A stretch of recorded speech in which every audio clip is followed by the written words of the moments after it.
If you're using Connecteam to manage your deskless staff members, you're in the right place. I'm going to show you how to clock in. I'm going to show you everything else you need to know about clocking in. So follow me, folks. So as you jump into the app, you will see on the top left-hand side the time clock. We're going to go ahead and we're going to select this.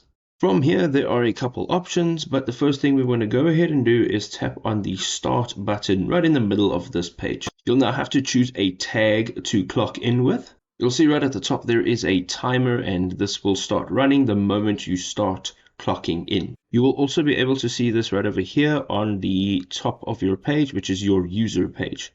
If you need to clock out, you're going to navigate again to the time clock, and we're going to just tap on the end shift. And as you can see over here, we're going to go ahead and click on end shift again.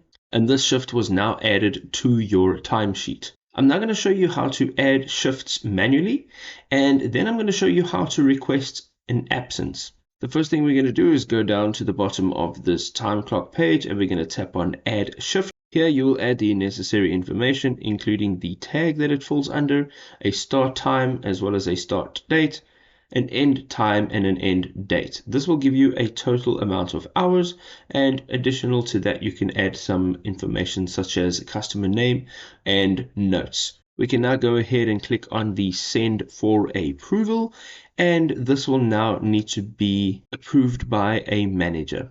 Adding an absence now involves going down to the bottom of your page. On the right hand side, you're going to go ahead and click on add absence.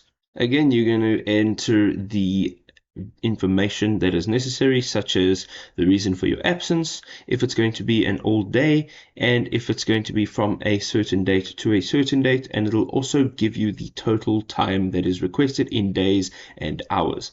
Again, you can add a note to this request, and you're going to go down to the bottom and tap on send for approval. Again, you're going to need the approval from a manager for this. So if you want to go ahead and keep track of all of the requests that you have made, you can go ahead and tap on the My Requests button on the bottom over here, and here will be a list of all of your requests.